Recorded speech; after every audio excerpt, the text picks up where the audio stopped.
Olá, pessoal, tudo bem? Seja bem-vindo à nossa aula Resolvendo Questões da VUNESP. Sou o professor Luiz Fernando, vou te ajudar a gabaritar a história nos concursos para as carreiras policiais. Vamos que vamos! E como vai funcionar a nossa dinâmica? Vamos ler uma questão da VUNESP, vamos para um pouco de teoria e no final nós vamos gabaritar a questão. A questão VUNESP diz o seguinte: leia o trecho do discurso do ex-primeiro-ministro inglês Winston Churchill, pronunciado na cidade norte-americana de Fulton em 1946. Eis a nossa questão da VUNESP. Polícia Militar de São Paulo, oficial. Leia o trecho do discurso do ex-primeiro-ministro inglês Winston Churchill, pronunciado na cidade norte-americana de Fulton em 1946. De Stettin, no Báltico, a Trieste, no Adriático, desceu uma cortina de ferro sobre o continente. Por trás dessa linha estão todas as capitais dos antigos estados da Europa Central e Oriental: Varsóvia, Berlim, Viena, Budapeste, Belgrado, Sófia e Bucareste. Bom, no comando da questão, nesse discurso foi empregada a expressão cortina de ferro, que se referiu em grande parte da segunda metade do século XX. Segunda metade do século XX, vamos pegar aqui o ano de referência, 1850 até o ano 2000. Até o ano 2000, beleza? Mas vamos à letra A. As nações contrárias ao totalitarismo fascista na Segunda Guerra Mundial. Na letra B, a divisão do mundo em economias industrializadas e subdesenvolvidas. Na letra C, a comunidade econômico-monetária do país da Europa Oriental. Na letra D, aos países socialistas liderados por uma potência dotada de armas nucleares. E a letra E, a emergência de estados devido à dissolução de impérios como o austro-húngaro. Vamos à nossa parte teórica.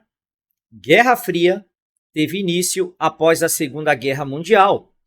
Vamos chamar esse nosso título da aula de hoje de Guerra Fria 1. A Guerra Fria 1. Por que Guerra Fria 1, professor? Porque eu vou responder outras questões de Guerra Fria da banca VUNESP aqui com vocês. É um conteúdo bastante cobrado por essa banca, principalmente nas carreiras policiais. Vamos iniciar a nossa aula teórica com o termo Guerra Fria 1. Vamos usar Guerra Fria 1 porque eu vou responder mais questões da VUNESP sobre Guerra Fria. Então vamos dizer assim, questão número 1, Guerra Fria 1. Tranquilos? Então, vamos iniciar a nossa parte teórica com a frase dita na época pelo historiador Raymond Aron, no qual ele afirmou que durante a Guerra Fria a paz é impossível e a guerra improvável.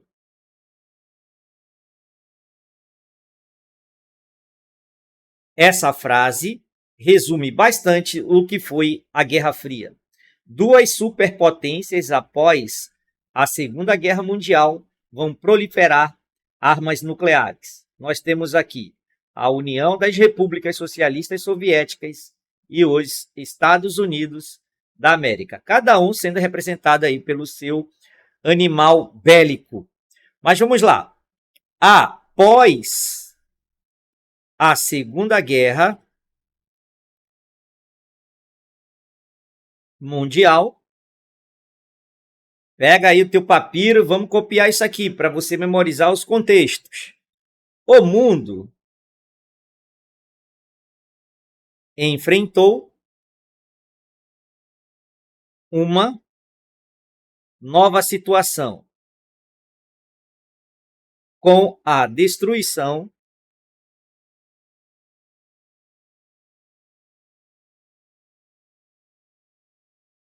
de parte da Europa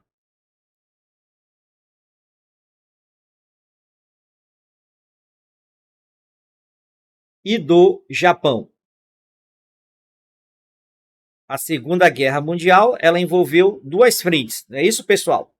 Ela envolveu a frente europeia, a frente ocidental e a frente oriental, onde o Japão será destruído em 1945 pelas duas bombas atômicas, a de Hiroshima e Nagasaki. Os Estados Unidos, eles bombardeiam essas duas cidades. Segundo o presidente da época, o Harry Truman, foi para colocar um ponto final na Segunda Guerra Mundial.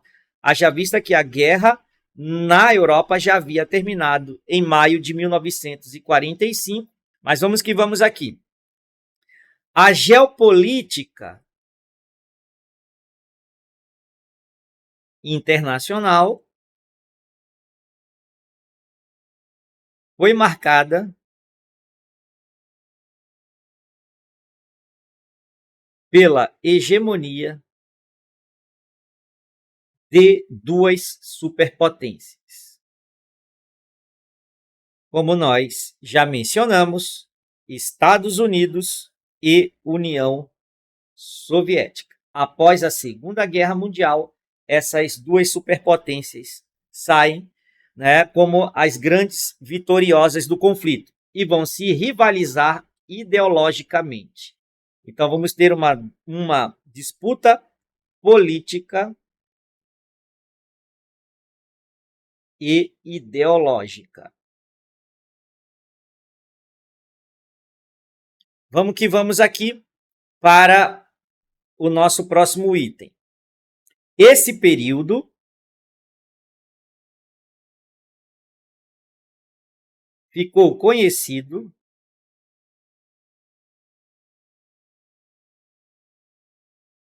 como Guerra Fria.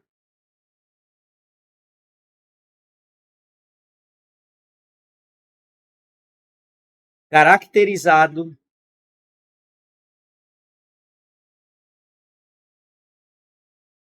pela bipolarização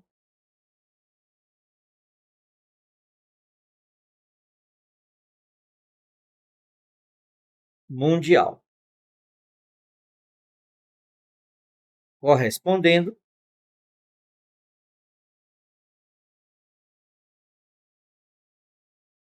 ao domínio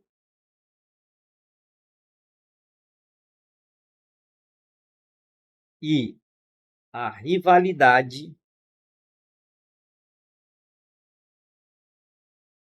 entre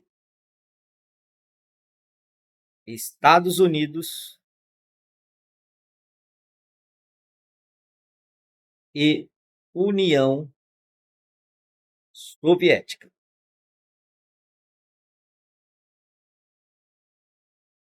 Vamos seguindo aqui. Veja só. Logo após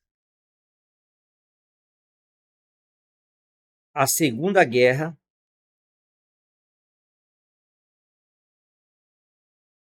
os Estados Unidos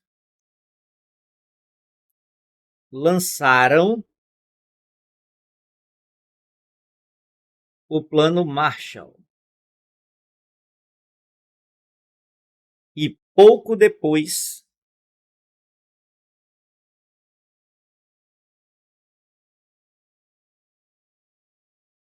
criaram a OTAN, Organização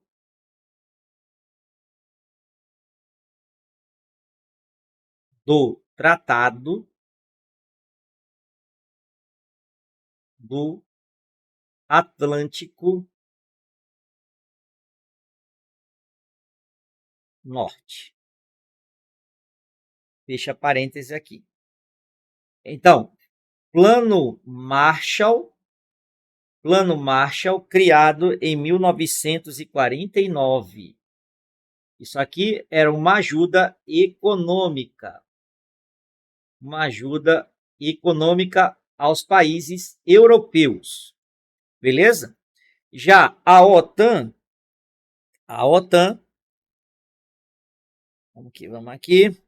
A OTAN era uma aliança militar liderada pelos Estados Unidos. Então, OTAN, Aliança militar. Ok?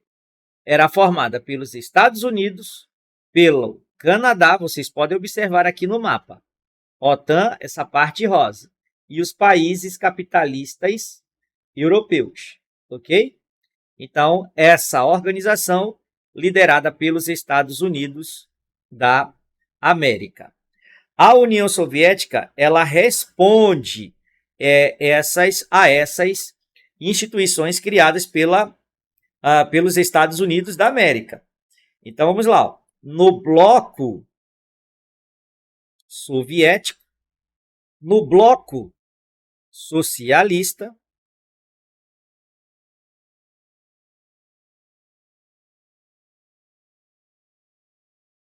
a União das Repúblicas Socialistas Soviéticas criou o Comecon.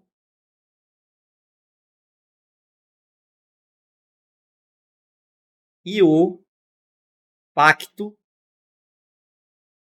de Varsóvia. Então, vamos aqui. Destaca aí no teu papiro. Lembrando que esse PDF, o PDF aqui que eu estou usando, ele está disponível na descrição desse vídeo. Você pode baixar para fazer o seu papiro com informações quentes para os concursos de carreiras policiais da Banca VUNESP. Então, vamos lá. Ó. Aqui, o Pacto de Varsóvia foi criado em 1955. 1955. O Pacto de Varsóvia era a aliança militar liderada pela União Soviética. Aliança militar. Já o Comecon, ele era responsável aí pela ajuda financeira aos países do leste europeu que foram invadidos pela Alemanha nazista, certo? Então, a União Soviética ela vai se posicionar nos antigos territórios dominados pela Alemanha nazista. Então, aqui você tem a presença do Exército Vermelho. Bom, e o Comecon é o Conselho de Assistência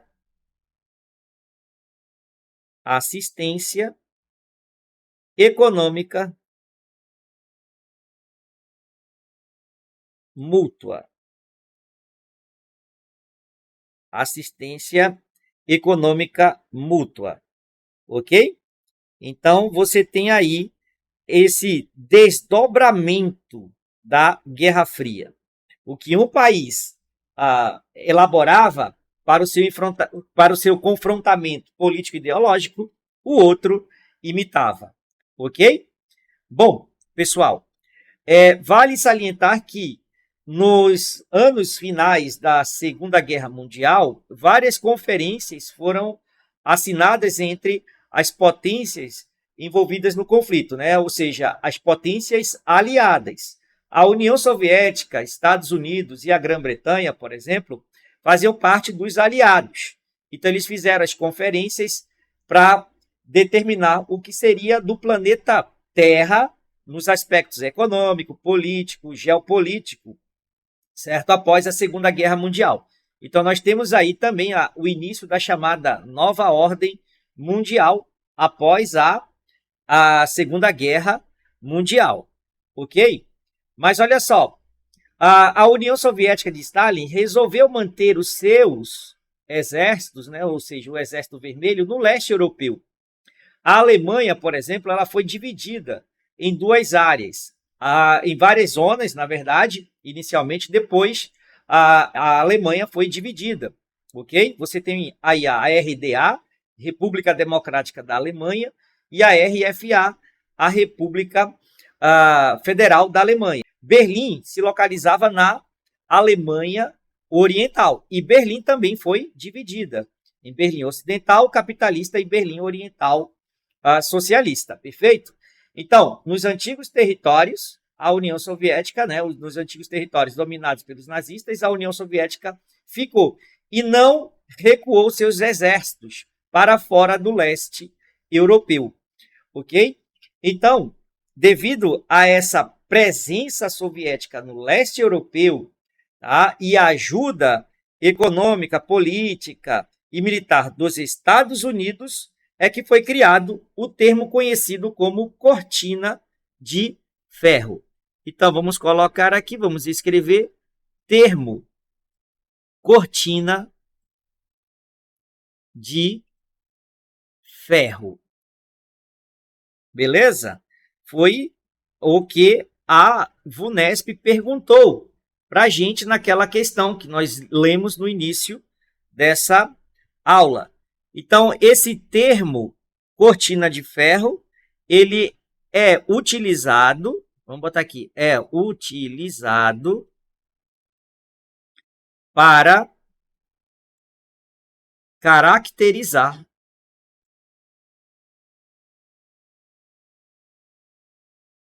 a divisão do continente europeu.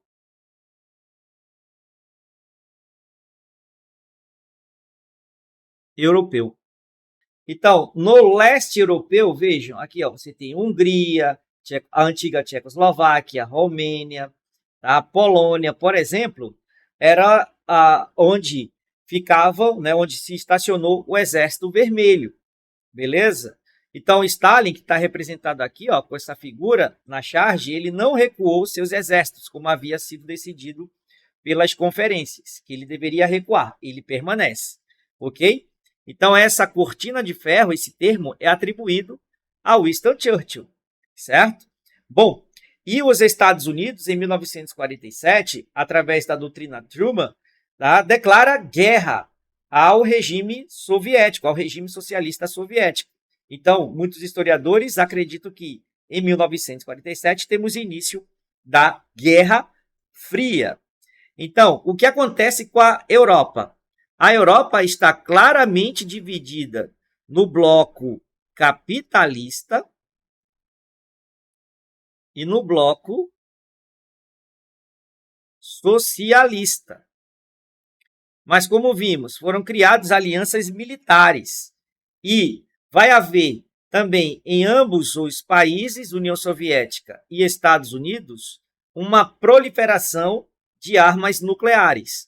Então, na própria Europa, ocorre também o rearmamento. O rearmamento da Europa. Beleza? Mas olha só, a Europa ela não vai entrar em confronto. Até porque se o bloco capitalista e o socialista entrasse em confronto, nós não estaríamos aqui falando, conversando, dando essa aula, certo? E provavelmente também vocês não estariam ouvindo e vendo essa aula, porque a raça humana ia desaparecer caso essas duas potências tivessem utilizado suas armas nucleares, ok? Então, não vai ter guerra na Europa. No entanto, as potências elas vão disputar áreas de influências em outros continentes, perfeito? E aí é o seguinte, pessoal, uma aula completa de Guerra Fria você encontra aqui no canal História para Vencer. Só clicar na playlist da descrição desse vídeo de História para Carreiras Policiais. Bom, vamos aqui ó, para o último tópico. A guerra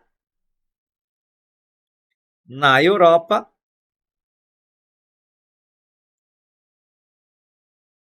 foi evitada,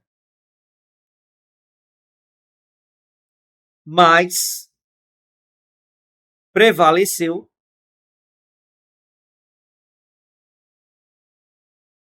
o equilíbrio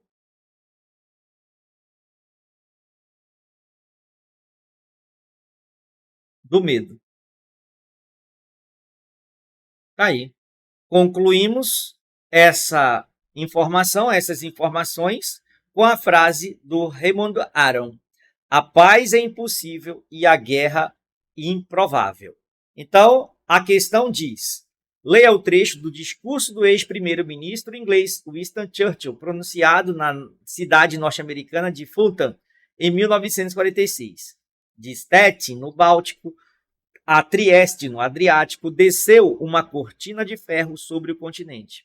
Por trás dessa linha estão todas as capitais dos antigos estados da Europa Central e Oriental: Varsóvia, Berlim, Viena, Budapeste, Belgrado, Sófia e Bucareste.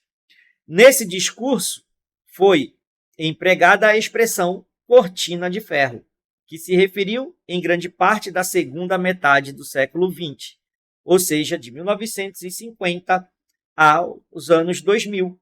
Então, a resposta dessa questão é a letra D. Aos países socialistas liderados por uma potência dotada de armas nucleares. Perfeito? Então, gente, é isso aí. Tá? Muito obrigado pela atenção.